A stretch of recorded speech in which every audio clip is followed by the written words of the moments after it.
Well, hello there, YouTube. We're back here with an ASW-28 update.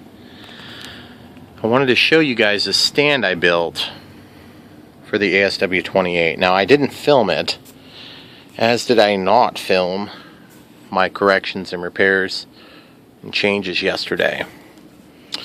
I'm not sure why, but I chose not to.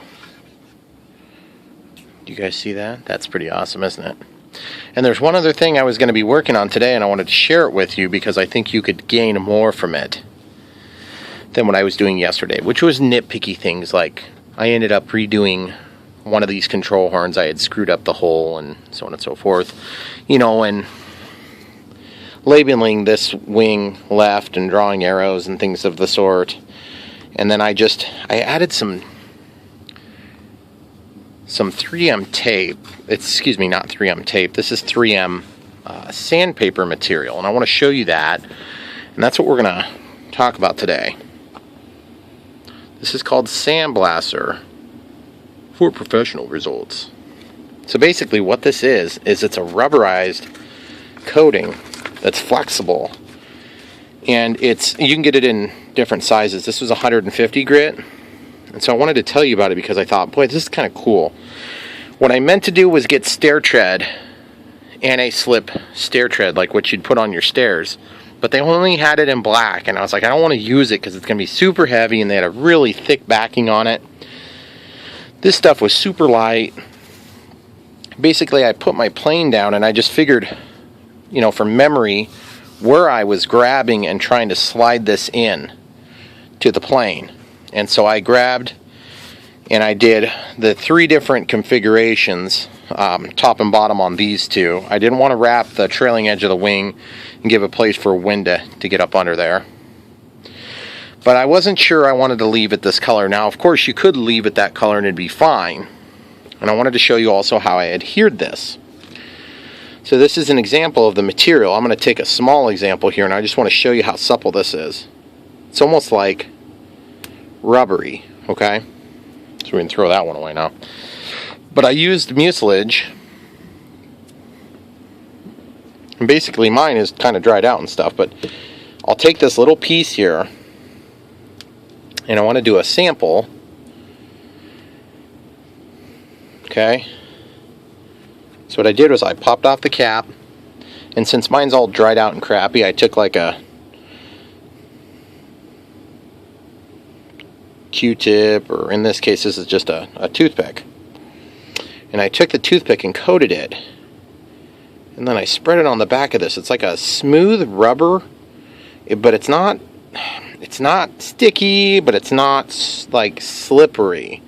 It's kind of a weird surface. And so I took that and I stuck that stuff on there, and then what I did was I took and I ran like a Q-tip back like this and just took off any excess. And what that leaves you with is almost a sticker, okay? Now, you can let that stuff set up for a minute or two, but I was going to grab a piece of cardboard here. I'm going to stick this in here, okay? And this is going to be for our next test, okay? So now you can push that, and you can see it's got a little bit of wiggle to it, but give it a few hours, and that thing will not move, okay? And so you'll be able to grab onto the plane and slide those in. So my next step is going to be to try to paint those, but I wanted you guys to see if it worked, because this particular product, I mean, this is kind of expensive. It was like $5. And I'll link to it if I can find it online. But it's got a bunch of sheets. Well, excuse me, not a bunch. It's got, looks like 2 sheets. They are perforated, but you're not going to need a whole sheet. I mean, it's amazing. This stuff is really strong. So I like it so far. I'm really excited to see how it's going to work. Oh, and then after you apply it to your wing, you can go back and pick up any residue that you might have missed. So like, for instance, I got a little bit heavy on the glue here. So you can, if you were to squish this down, you might get a little residue out. Okay, so you just go up along the edge, and you can pick up that mucilage and just spin it. And it comes off. It comes right off onto the Q-tip. And it's kind of cool how that works. But anyway, it makes for a really clean finish all the way around the edges of your work. So I wanted to share that with you. and we're going to try to paint this. We use this paint. This is Rust-Oleum Painter's Touch Ultra Cover 2 times primer. This stuff works really good. I think I linked to it in one of the videos. So we're going to paint this up, and we're going to see if it paints and still maintains the texture. Now, of course, there's going to be likelihood that some of this is going to come off paint-wise, but then the wing, you'll have an indistinguishable textured spot, top and bottom, top and bottom, and top and bottom, so you can feed this in and out. Now, you'll notice I didn't do it on both sides because only one side of the wing needs it, because I leave my plane half assembled. Okay, now you could do it on both sides if you were going to take this thing apart. The other thing too to keep in mind is that these things will loosen up to a degree. They're not going to completely loosen. Okay, so let's do our test, and I'm going to come back. We'll have the paint booth set up, and we'll get a test on that, and then while that's drying, we can take a look at the stand. Okay, so we've got our paint booth set up. We got some air pulling here, and then we have an exhaust vent that's up here, and this can pull out to the ambient, to outside. It's only 90 CFM, but then I can move this hose with this hood that I built wherever I need to. This is actually a roof. This is an adapter for a chimney, and I took and heated this plastic and bent it so it sucks the smoke or whatever it is I'm doing that's not a good idea inside. Well, if you didn't paint inside in Iowa, you wouldn't be able to paint for half the year. So this should be a quick coat. And we're just going to see how that holds up, guys. So we'll do that. And then usually my other method is I will take a small space heater that is maybe not super critical to my life anymore, and I'll plug it into an outlet, and then I'll turn on the heat slowly so we don't blow all the breakers. When you use these heaters, they have an anti-tip mechanism in them, and normally I wouldn't be able to tip the work, but I'm going to tip the work this time. Just try to get some of that warm air down. But this one has an anti-tip mechanism, so I'm going to tip it on purpose, and then I'll put something there so it doesn't tip over the other way.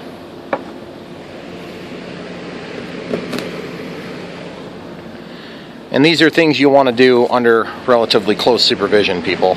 Don't be crazy and burn your house down. Okay, so we're going to let that set for a minute. Now, while that's running, we can look at the other portion of this, which was super easy to build. I just had a big chunk of lumber,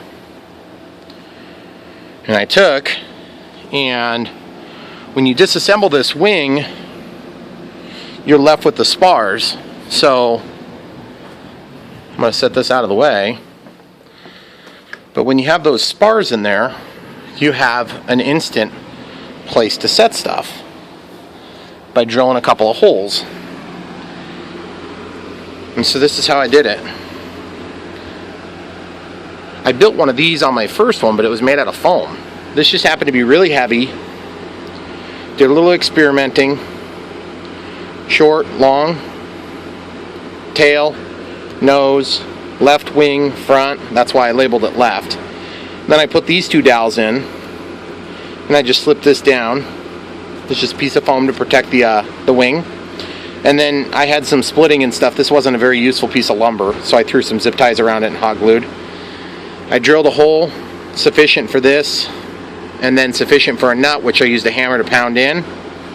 Then I coated CA around it. It's not very pretty, but the thing is, these are all adjustable too. And then I used a coating of hot glue to allow it to be both adjustable, so you have a nice solid base, but this lifts it up high enough to where those rods can shoot through sufficiently.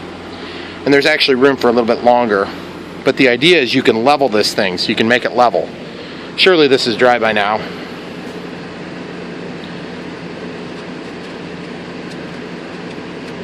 There's definitely texture there. Just trying to decide if it's enough lost texture to defeat it, you know, to defeat the purpose.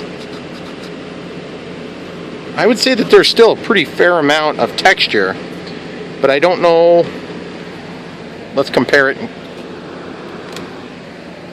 Let's compare it to our control. Ooh, there's a lot more texture on that. I would say that we lost about 50%. See, and the trouble is you can still get the texture, but by the time you end up rubbing it down to where you'll have texture, you're going to end up defeating a lot of your effort. So that's a bit of a bummer. I was hoping I could paint that. Now the other thing is I could do a lighter coat of the paint too. See, and the thing is, if you rub hard enough, then you'll take all the paint off, or you'll take your finger off, but you can see my fingers are getting it on there. So probably not a good move to paint that, even though I would like to do it. So instead I'll go ahead and paint that thing. So if you guys decide to build one of those, it worked really nice and it was super easy. A couple other real quick things that we did.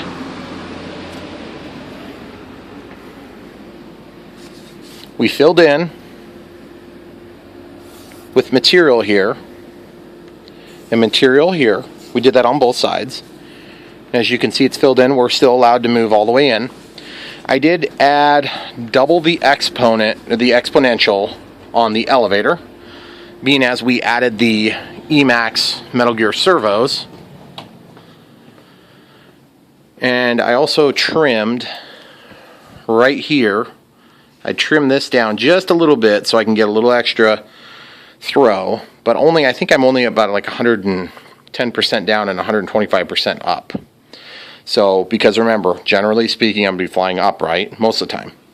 And we're going to be going up fighting gravity. We need less to go down, right? Unless you're flying upside down, of course. Oh, and then the other thing is, I trimmed the prop shaft. I took about 2 millimeters off the prop shaft here. And so now we have this nice, smooth transition. There's a lot bigger gap on yours, you guys have noticed, I'm sure. So what else? Oh, and then we can show you this wing too. This wing actually turned out a little bit better than the other wing for whatever reason. And I just used white foam for this. And I cut it out and just stuck it in there with CA. I didn't want to use the mucilage because that stuff is atrocious. It doesn't eat this, but what happens is it's so strong that you can't manipulate this into place. So, and what else? I did a couple other small details, but I can't remember them right this exact second. But either way, guys, I'm really happy with the way this turned out, that block that holds it. It's going to work really nice. And if you decide to build one, certainly go for it. You know, it was an easy project. I just used this lump. I didn't even cut it flat, you know, because I figured I'd put legs on there so I'd have extra room for these rods to go through. So hopefully you can copy and stay tuned. We're going to try to get it remade today, but the wind is just aggressive like crazy. 25 mile an hour sustained, 40 mile an hour gusts. So we're going to try to find a place to possibly even slope. So maybe I'll go ahead and paint those things anyway, because that painted texture will still be a heck of a lot more than what we were going to have. In fact, why don't we paint it, and then worst case scenario, I'll peel them off and redo them. Okay, so what we have to do next is, now that we have this thing set out in our paint booth, I painted that thing, probably not a good decision because it doesn't look very good. I'm going to go ahead and paint this, but I don't want to screw up any of the rest of the stuff, so that means we have to mask. So I'm going to show you a couple tricks. I went to Menards to get this stuff. So this is just going to be the trick of the day, guys. Just use an X-Acto knife and poke a hole. Okay? We're just going to do this the easiest way possible. Okay? Because I don't like working harder than I have to get the same amount of job done. Whatever, you guys know better. You've seen my videos. Okay, so I gotta cut that a little bit bigger. But what we're gonna do is we're just gonna make this hole. Well, it doesn't have to be at the end either. It can be flat. It is easier to cut this up than it is to try to rip it. Okay. Let's just drop this down. get your approximate location where you want to mask, and then cut a hole. And the hole doesn't need to be super specifically sized. You could make it that way if you really want to work hard. But what we're going to do is then we're going to use masking tape to make up the difference. Okay. Now remember, this is, you don't want to paint this foam because it may damage the foam. Okay, so you're going to mask up there fairly close to where that is. You see how that's going to work now? It's starting to connect the dots, I'm sure. If you don't normally do it this way. You know, not like there's 4 trillion different ways to paint. This is just one of them. And it's an easy one. Because if it weren't easy and quick, I wouldn't be doing it.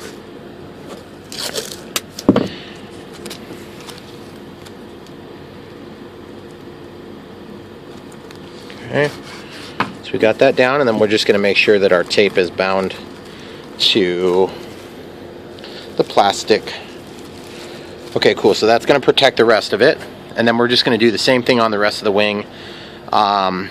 We've got this one here that we got to do next, but we're kind of at the edge of that. So we'll go ahead and get another piece cut up, and I'll come right back to you. Okay, so we've got it masked off now. So we did the exact same process on these 3 pieces. You just want to be careful about your seams if you have any. Go ahead and make sure that they're taped together, because sometimes the paint will shoot underneath. Okay. Same stuff. Follow the links if you want to buy it, or just get it at your store. Okay, so we're going to shoot it here. Remember, we're just going real light on this.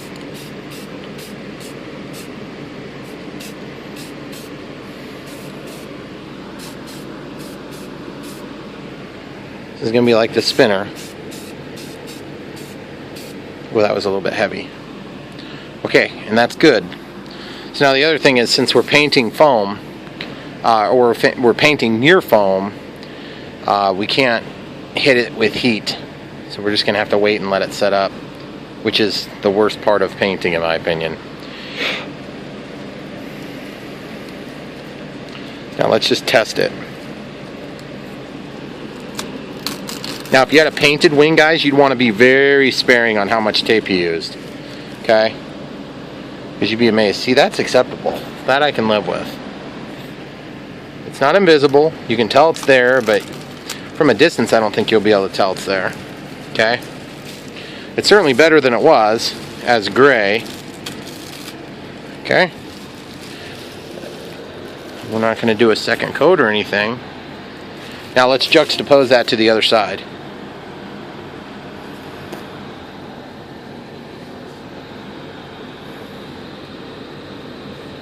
Here's the one side. Here's the other. So you can definitely tell it's there. Now the other thing you could do is, if you line this up where you really wanted to, you could actually do a color. A lot of people like to do color stripes and things like that on these, because it just helps with orientation. So we're going to do this other side. We'll get it masked off, and I'll let you guys watch me paint it.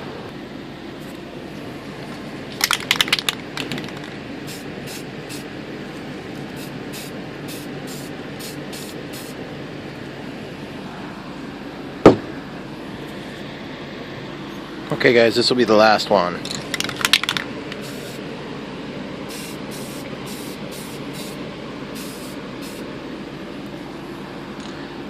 Okay, so now we get to have the satisfaction of tearing the masking off, which is always my favorite part of painting. Unless, of course, I find that there was a mistake made. And then it's very unsatisfying.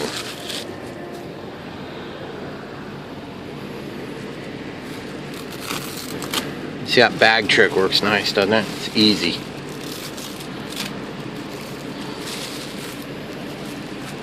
Sometimes you can just stick your hand in a bag and use that to kind of hold your hand where you don't want to spray if it's just a quick job. So I don't want to cheat and let the exposure hide them from you. Looks like I got the most paint down here on this one, which is alright. I'm confident that, so like you can still see a little bit of the 3M markings through it on the top. But you know what? I think it's going to be a vast improvement. And these ones are dry, so oh yeah, there'll be plenty of texture. So guys, there you have it. And of course our fancy dancy stand. We'll just lay this back down. We'll see if it's dry. Yep, it's dry. That's actually the ticket right there. Because there's only so many planes you can make these creative mounts for. And then there's only so many places where you can put other planes. This is the ASW-28, so it's very large. You see how long the wings are? They go all the way out there. I just hate disassembling. And then I did this fiasco of a lighting system to reach around the wing. But it works really nice. So guys, I appreciate you being part of this build. We're going to try to get you a flight today if it's possible, if the weather permits. Come back for more. Don't forget to like and subscribe. Thanks a lot for watching. Oh, and check the links below. Buy your very own today. Get it here in a couple of days. You can be flying with us.